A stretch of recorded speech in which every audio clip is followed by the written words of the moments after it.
आज के वीडियो में हम लोग पढ़ेंगे नॉमिनल टी मेथड। ये इसका शुरुआत से मैं बताता हूँ कि जब हम लोग पढ़ रहे थे मीडियम ट्रांसमिशन लाइन, तो इसको एनालिसिस करने के लिए हम लोग तीन मेथड यूज करते थे। एक था इंड कंडेंसर मेथड, दूसरा है नॉमिनल टी मेथड एंड तीसरा होता है पाई मेथड। ठीक है, तो इस तरीके से मीडियम ट्रांसमिशन लाइन का एनालिसिस के लिए हम लोग जो तीन मेथड यूज करते हैं उसमें से ये सेकंड मेथड है नॉमिनल टी मेथड। इस मेथड में क्या करते हैं कि पूरा का पूरा जो लाइन कैपेसिटेंस है उसको हम लोग कंसंट्रेटेड मानते हैं मिडिल ऑफ द लाइन पे। मींस जो आपका ट्रांसमिशन लाइन है उसके सेंटर पोर्शन पे हम लोग इस कैपेसिटेंस इफेक्ट को कंसंट्रेटेड मानते हैं। जैसे आपने शार्ट ट्रांसमिशन लाइन पढ़ा था, तो वहां पे जो कैपेसिटेंस इफेक्ट है उसको नेग्लिजिबल मानते हैं, तो उसमें केवल रेजिस्टेंस और इंडक्टेंस का ही एनालिसिस करते थे। और इसके पहले जब हम लोग मीडियम ट्रांसमिशन लाइन का फर्स्ट कंडीशन देखे थे, फर्स्ट मेथड जब हम लोग देखे थे इंड कंडेंसर मेथड, तो इंड कंडेंसर मेथड में जो कैपेसिटेंस है उसको रिसीविंग इंड पे हम लोग कंसंट्रेटेड मानते थे। तो बस इसमें यही डिफरेंस है कि ये जो कैपेसिटेंस है इसको आपको कंसंट्रेटेड मानना है कहाँ पे, सेंटर पे। ठीक है, ये जो सी दिख रहा है आपका, ये दोनों side sending end voltage sending end है और ये आपका रिसीविंग इंड है, दोनों के बीच में सेंटर में इसको कंसंट्रेटेड मानते हैं। ठीक है, तो इस तरीके से इसका सर्किट जो डायग्राम बनेगा वो उसमें भी हम लोग इसको सेंटर पे रिप्रेजेंट करेंगे। तो जैसे कि आप सर्किट डायग्राम देख पा रहे हैं, इस डायग्राम के माध्यम से इसको मैं थोड़ा जूम कर देता हूँ, ये देखिए। तो इसमें क्या होगा कि ये आपका सप्लाई वोल्टेज है, यहाँ से Vs आपका सप्लाई वोल्टेज जा रहा है, Vs इनपुट है मान के चलिए। सेंडिंग इन वोल्टेज होता है Vs, इसको रिप्रेजेंट किया गया है Vs, है ना। Is जो है ये है सेंडिंग इन करंट, ये यहाँ से फ्लो हो रहा है Is। ये जो लाइन है इसको हम लोग, इसका जो रेजिस्टेंस है और रिएक्टेंस है इसको हाफ हाफ डिवाइड कर देते हैं, क्योंकि कैपेसिटेंस बीच में आ गया है, तो इसलिए आधा जो लाइन है वो इस साइड है, आधा ट्रांसमिशन लाइन, और आधा जो लाइन है वो इस साइड है। दोनों के सेंटर पे आपका ये कैपेसिटेंस है ना। इसलिए ये जो रेजिस्टेंस है ये R/2 और रिएक्टेंस जो है वो XL/2 ऐसा लिखा हुआ है। ठीक है, तो इसको आपको ध्यान रखना है कि ये R/2 और XL/2 क्यों लिखा है, क्योंकि जो पूरा होल ट्रांसमिशन लाइन था उसका रेजिस्टेंस हम मान लेते हैं R। ठीक है, तो ये बीच में कैपेसिटेंस आ गया, तो उसके कारण से आधा जो ट्रांसमिशन लाइन का रेजिस्टेंस है वो इस साइड रिप्रेजेंट किया गया है और आधा रेजिस्टेंस जो है वो इस साइड रिप्रेजेंट किया गया है। ठीक है, तो जब यदि हम लोग इसका इक्वेशन लिखेंगे, तो फर्स्ट इस लूप पे हम लोग देख लेते हैं। तो जो आपका सप्लाई वोल्टेज, मतलब ये जो आपका Vs है, सेंडिंग इन जो वोल्टेज है वो किसके बराबर होगा, ये जो यहाँ पे जितना भी लाइन ड्रॉप हो रहा है प्लस आपको यहाँ पे जितना वोल्टेज मिल रहा है इसके बराबर होगा, है ना। तो ये यहाँ पे अगर इसका वोल्टेज ड्रॉप निकालेंगे तो ये क्या होगा, Is इंटू R/2। ठीक है, तो यदि हम लोग इसके इक्वेशन लिखेंगे तो Vs is equal to Is, ये आपका सेंडिंग इन करंट है, इसका रेजिस्टेंस है क्या, R/2 plus Is into XL/2 plus V1, है ना। क्योंकि ये जो आपका लास्ट का जो वोल्टेज है, मीन्स कैपेसिटर के क्रॉस जो वोल्टेज है, ये इसका वोल्टेज कितना है, V1। तो यदि इस लूप की अगर आप बात करेंगे तो इसका जो वोल्टेज का इक्वेशन बन रहा है वो यही बनेगा, Is इंटू R/2, ये आपका रेजिस्टेंस के क्रॉस ड्रॉप है, Is इंटू XL/2, ये रिएक्टेंस, ये जो आपका XL/2 जो रिएक्टेंस है इसके क्रॉस ड्रॉप है, और लास्ट में आपको मिल रहा है कितना, V1 वोल्टेज। ठीक है, मीन्स आपका जो सप्लाई वोल्टेज है वो किसके बराबर होगा, जो आपको जितना रिसीविंग इन पे मिल रहा है। एक्चुअली अभी हम लोग रिसीविंग इन तक नहीं पहुंचे, तो अपने पास जो फाइनली अपने को मिल कितना रहा है, V1 मिल रहा है इस कैपेसिटर के क्रॉस, है ना। अभी ये आपका हाफ एनालिसिस है जस्ट, है ना। तो इसमें जितना लॉसेस हो रहा है प्लस आपको फाइनल जितना मिल रहा है लास्ट इंड पे उसके बराबर होगा, है ना। तो ये जो है वो केवल और केवल ये जो हाफ जो लूप है इसका ये करंट का इक्वेशन है। ठीक है, मतलब इसका वोल्टेज इक्वेशन है। अब इसको जैसे बाय द वे जब हम इसको फेजर रिप्रेजेंटेशन करेंगे तो चूंकि अपने को होल सर्किट का बनाना होता है, ठीक है, तो इसको अभी लास्ट में बताऊंगा मैं। एक बार फिर से ये जो आपका लूप है, लास्ट लूप फाइनल वाला, इसका हम लोग अगर इक्वेशन देखेंगे तो इसमें इनपुट क्या जा रहा है, इसका V1 है ना। तो V1 इज इक्वल टू ये जो IR है इसको हम लोग बोलते हैं रिसीविंग इन करंट। तो इसका करंट है IR इंटू इसका रेजिस्टेंस आप यहाँ पे देखेंगे तो ये है R/2 प्लस IR, ये आपका receiving end current into XL/2 plus आपको फाइनली कितना मिल रहा है VL, या इसको VR बोलते हैं, रिसीविंग इन वोल्टेज VR है ना, लोड के क्रॉस जो वोल्टेज है वो। ठीक है, तो ये इस लूप का इक्वेशन है।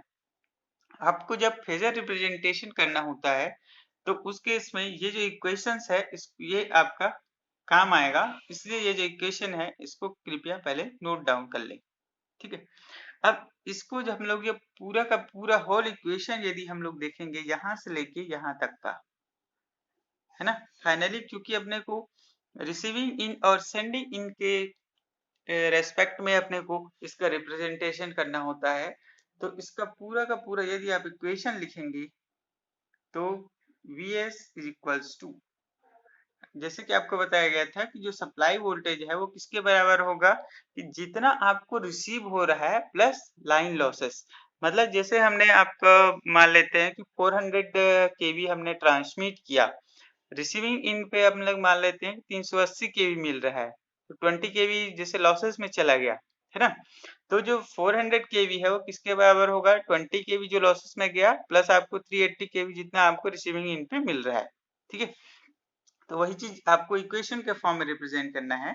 तो Vs is equals to Is into R/2, ये आपका इस रेजिस्टेंस के क्रॉस इक्वेशन हो गया, प्लस Is इंटू XL/2, ये इस रिएक्टेंस के क्रॉस का इक्वेशन हो गया। अब यहाँ पे चलेंगे तो इसका इक्वेशन क्या है आपका, यहाँ पे जो करंट फ्लो हो रहा है वो है आपका IR। तो जो आपका इक्वेशन जैसे है मतलब उसमें जो रिप्रेजेंटेशन है वैसे ही आपको लिखना है। तो IR इंटू इसका रेजिस्टेंस है आपका R/2, ये आपका इस रेजिस्टेंस के क्रॉस वोल्टेज ड्रॉप हो गया, प्लस इसको फिर हम लोग देखेंगे तो करंट है आपका IR plus IR into XL/2 plus आपको फाइनली क्या मिल रहा है, आउटपुट वोल्टेज VR। तो ये इसका फाइनल इक्वेशन बनेगा।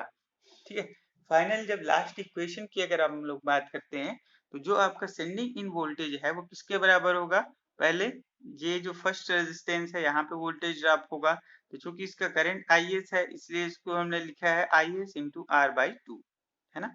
अब इस जो रिएक्टेंस है सेकंड वाला XL/2, इसके क्रॉस जो करंट है वो Is है और इसका रिएक्टेंस है XL/2। ठीक है, तो ये आपका सेकंड के लिए हो गया। अब यहाँ पे जब आते हैं R/2 पे, इसका करंट है Is, इसका करंट है IR है, receiving end current IR into इसका रेजिस्टेंस है आपका R/2 प्लस ये करंट हो गया IR इंटू इसका रिएक्टेंस है XL/2 प्लस आपको फाइनली कितना मिल रहा है VR। तो ये इसका फाइनल इक्वेशन है, इसको हम लोग ध्यान रखेंगे। ठीक है, चलिए तो आपको ले चलते हैं इसके फेजर डायग्राम की ओर।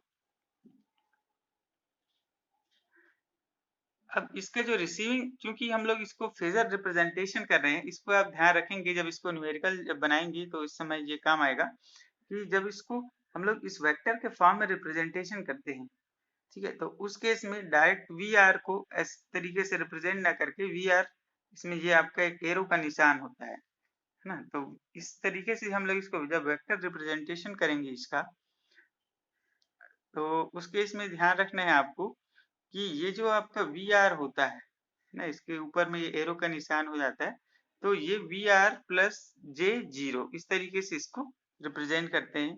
और जो IR है जो करंट है उसके लिए, लोड करंट के लिए ये आपको इक्वेशन दिया गया है, इसको आपको ऐसे इस फॉर्म में चेंज करना पड़ेगा। मीन्स जो आपको दिया गया रहता है IR डायरेक्ट, जो जब न्यूमेरिकल बनाते हैं डायरेक्ट IR का वैल्यू दिया रहता है, क्योंकि हम लोग इसको वेक्टर फॉर्म में रिप्रेजेंट कर रहे हैं, तो इसमें ये cos phi r plus j minus j sin phi r इसमें मल्टीप्लाइड करना पड़ेगा, तब फिर वो जो है इस IR जो है वेक्टर फॉर्म में वो चेंज होगा। ठीक है, अब आपको ले चलते हैं इसके फेजर रिप्रेजेंटेशन की ओर। लेकिन इस फेजर रिप्रेजेंटेशन को समझने से पहले आपको जो इक्वेशन है उसको अच्छे से ध्यान रखना पड़ेगा। ठीक है, साथ ही साथ इसमें कुछ पॉइंट्स हैं जिसको आपको ध्यान रखना है कि सबसे पहले हमने रेफरेंस फेजर लिया है VR को O से लेके A तक। ये O से लेके A तक है, ये आपका रिप्रेजेंट कर रहा है VR, है ना, रिसीविंग इन वोल्टेज। अब रिसीविंग इन वोल्टेज प्लस इसमें जितना भी वोल्टेज ड्रॉप है उसको अब लोग इसमें रिप्रेजेंट करेंगे। तो इसके लिए मैं आपको कुछ टर्म्स एंड कंडीशन बताता हूँ कि जो रिसीविंग एंड जो वोल्टेज होगा वो हमेशा लीड करता है रिसीविंग एंड करंट से। ठीक है, ये आपका रिसीविंग इन करंट है IR और ये आपका है रिसीविंग इन वोल्टेज VR। तो दोनों के बीच का जो एंगल रहेगा फेस एंगल, इसको हम लोग बोलते हैं फाई R। ये आपका लिखा हुआ है फाई R, है ना। तो हमेशा आपको ध्यान रखना है कि रिसीविंग इन वोल्टेज है वो ऊपर की ओर बनेगा, रिसीविंग इन करंट जिससे फाई R डिग्री नीचे की ओर बनेगा। First consideration. सेकंड चीज कि जितना भी आपका रेजिस्टेंस ड्रॉप होगा, ठीक है, ये जैसे हमने लिखा है IR इंटू R/2, तो ये जो है इस IR के फेस में ही होगा। मीन्स जैसे आपका IR का जो लाइन है वो उसी लाइन के पैरेलल होगा। जैसे हमने ये बनाया है, ये आपका IR का लाइन है, मान लेते हैं ये आपका जैसे IR वाला लाइन है, तो इसी के पैरेलल ही IR इंटू R/2 ड्रॉप होगा, मीन्स सेम फेस पे होगा। ठीक है, और जैसे आपने IS, ये आपका ये IS का लाइन है, IS ये हमने रिप्रेजेंट किया है, तो इसी के पैरेलल ही आपका IS इंटू R/2 ड्रॉप होगा। मतलब जितना भी इसमें करंट के मतलब जो वोल्टेज ड्रॉप होगा वो उस करंट के सेम फेज में ही होगा। मतलब रेजिस्टेंस के क्रॉस जो वोल्टेज ड्रॉप होता है उसमें करंट और वोल्टेज जो है वो सेम फेज पे होते हैं। मीन्स वो तो उसको जब रिप्रेजेंटेशन करेंगे तो ये जैसे आपका IR वाला लाइन है, इसी के पैरेलल ही IR इंटू R/2 ड्रॉप होगा, और ये जो आपका IS वाला जो लाइन है उसी के parallel he IS into R/2 drop होगा। ठीक है, तो रिसीविंग इन के समय और सेंडिंग इन के समय आपको ये ध्यान रखना है। ठीक है, तो हमने सबसे पहले रिफरेंस फेजर ले लिया O से लेके A तक VR। ठीक, अब इसमें फर्स्ट जो ड्रॉप था वो था IR इंटू R/2। इसको रिप्रेजेंट करने के लिए आपको सबसे पहले IR बनाना पड़ेगा। तो हमने रिफरेंस फेजर तो ले लिया VR, इस VR से फाई R डिग्री नीचे की ओर हम बनाएंगे IR। ये IR को आपको बना लेना है। ठीक है, तो ये आपका IR बन गया। अब पहले करंट को हम लोग बना लेते हैं। तो चूंकि आपका करंट जो है इसमें सेंडिंग इन जो करंट है IS, ये किसके बराबर है, receiving end current plus charging current IC के। आप वहां से सर्किट डायग्राम एक बार देख सकते हैं जाके। तो इसमें जो IS है वो किसके बराबर है, IR प्लस IC के। मीन्स ये जो है IR हमने यहाँ से यहाँ तक ले लिया। अब ये जो कैपेसिटिव करंट है वो हमेशा लीड करता है किससे, आपका जो V1 है यहाँ से ये लीड करेगा। मीन्स आप ये जो कैपेसिटिव करंट है इसको हम लोग बनाएंगे अब ऊपर की ओर। ठीक है, VR तो इस साइड आ गया फाई R डिग्री से, VR से फाई R डिग्री पे हमने बना लिया IR। अब ये जो कैपेसिटिव करंट है ये किधर बनेगा, ऊपर की ओर, है ना। अब ये जो आपका IR प्लस IC ये दोनों मिलके किसके बराबर होगा, इस IS के। तो इसको हम लोग क्या कर देंगे, यहाँ से मिला देंगे, तो ये आपका क्या बन जाएगा IS। आप इस तरीके की क्वेश्चन है, आप इसको देख सकते हैं। ये आपका है ना, ये आपका VR है मान लीजिए, ये आपका IS है ना, सप्लाई करंट। इससे ये अप की ओर ऊपर की ओर बनता है आपका कैपेसिटिव करंट या चार्जिंग करंट बोल सकते हैं। और ये एक्चुअली यहाँ पे गलत हो गया है, ये आपका IR है। ये जैसे आपका VR था मान लीजिए, यहाँ से फाई आर डिग्री पे हमने बना लिया क्या, आई आर, और यहाँ से आई सी हो जाएगा ये कैपेसिटिव करंट, और इन दोनों का जो फेजर सम है वो क्या है, आई एस है ना, क्योंकि हमने इक्वेशन लिखा था कि I S is equal to I C plus I R. हमने पहले ये आई आर बनाया, यहाँ से आई सी को ऐड कर देंगे तो इससे आपका क्या बन जाएगा, आई एस, है ना। तो इस तरीके से ये करंट का ये फेजर रिप्रेजेंटेशन बन गया, है ना। अब ये आपने बना लिया वी आर, तो ये जो आपका I R into R by two जो ड्रॉप होगा वो इस आई आर के पैरेलल होगा, ठीक है। तो ये हमने बना लिया ए से लेके बी तक। अब रिएक्टेंस जो ड्रॉप होता है इसको आपको ध्यान रखना है कि ये हमेशा रेजिस्टेंस ड्रॉप से 90 डिग्री लीड करता है, ठीक है। तो यहाँ से 90 डिग्री पे आपको ये बना लेना है बी सी, इसका नाम क्या रहेगा, आई R into XL by two drop, ठीक है। अब अपने को कौन सा ड्रॉप बनाना है, I S into R by two drop, ठीक है। क्योंकि हम लोग जो बड़ा इक्वेशन था उसकी बात कर रहे हैं, तो इसमें क्या होगा, I S into R by two drop. तो ये जो आपका आई एस वाला लाइन है इसी के पैरेलल हम लोग बनाएंगे I S into R by two drop. फिर यहाँ ये आपका सी से लेके डी तक ये है I S into R by two drop. फिर यहाँ से 90 डिग्री पे ये आपका डी से ई वाला जो इक्वेशन बनेगा, है ना, डी से ई वाला जो लाइन है ये है I S into XL by to, ठीक है, रिएक्टेंस ड्रॉप। और ये जो पूरा का पूरा जो ड्रॉप हो ये ड्रॉप प्लस आपको फाइनल जितना मिल रहा है ये किसके बराबर होगा, वी एस के। मीन जो फाइनली जो वी एस है ये किसके बराबर होगा, ये यहाँ पे आपको जितना रिसीविंग इन पे मिल रहा है प्लस लॉसेस के। तो ए से लेके ई तक, यहाँ से लेके यहाँ तक ये सब क्या है, वोल्टेज ड्रॉप है, इनसे एक तरीके का क्या है, लॉसेस है, आप मान के चलिए, है ना। ठीक, तो फाइनली आपको क्या मिल रहा है कि V R, I R into R by two, I R into XL by two, I R I S into R by two, और I S into XL by two, ये सब किसके बराबर होगा, इस सप्लाई वोल्टेज के बराबर होगा, ठीक है। तो ये इसका फाइनल रिप्रेजेंटेशन है। अब जैसे हम लोग V1 की बात कर लेते हैं, तो ये जो V1 है ये कैपेसिटर के क्रॉस का वोल्टेज है ना। तो ये किसके बराबर हो रहा था, जैसे अपने फर्स्ट में जो इक्वेशन लिखा था मैंने, तो V R plus I R into R by two plus I R into XL by two, है ना, ये किसके बराबर होगा, इस V1 के बराबर होगा। एक बार मैं ले चलता हूँ आपको उसी डायग्राम की ओर।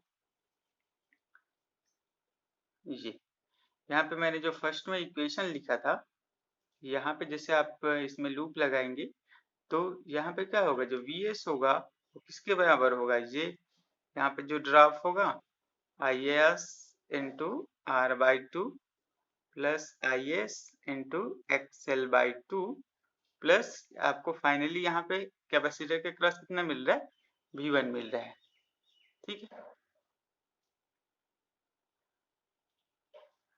ना। तो ये आप इस तरीके से इसका इक्वेशन बना सकते हैं।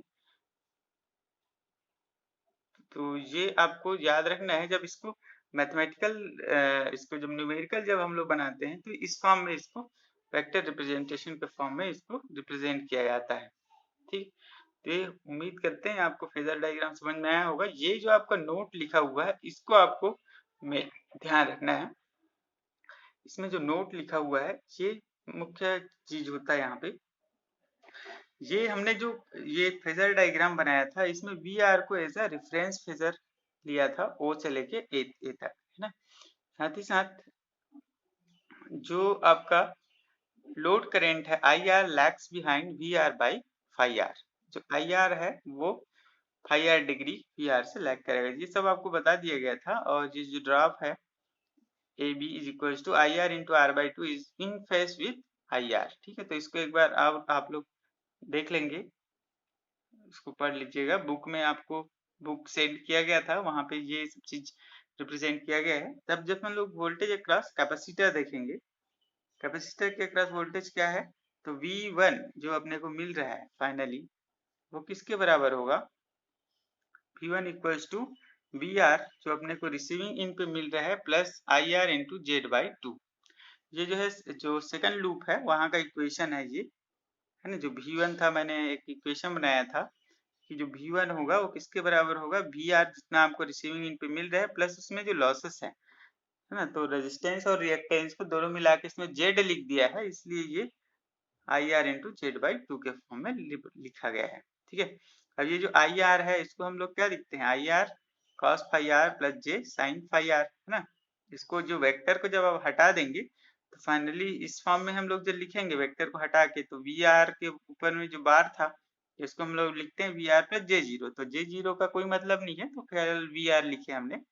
आई आर के ऊपर जो बार था उसको हटाएंगे तो I R into cos phi R minus J sine phi R, और जो जेड बाई टू है मतलब ये रेजिस्टेंस का R by two plus J XL by to.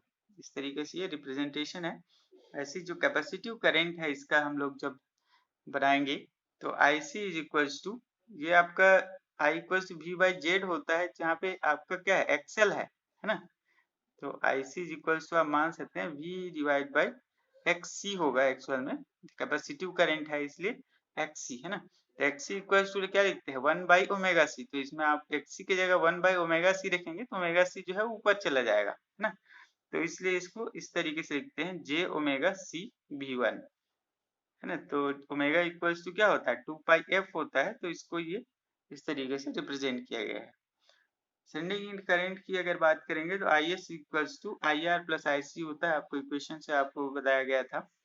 अब सेंडिंग इंड वोल्टेज की अगर हम लोग बात करेंगे तो सेंडिंग इंड जो वोल्टेज है V S equals to V one, जो फाइनली आपको कहाँ पे मिल रहा है, कैपेसिटर के पास जो आपको वी वन मिल रहा है प्लस उसमें जो लॉसेस था आई S into Z by two. तो उसको हम लोग इस तरीके से रिप्रेजेंट करेंगे। तो ये था इसका phasor representation for nominal T method. तो इसको ध्यान रखेंगे। तो आज का वीडियो यहीं पे समाप्त करते हैं, फिर से मिलेंगे नेक्स्ट वीडियो में, तब तक के लिए धन्यवाद।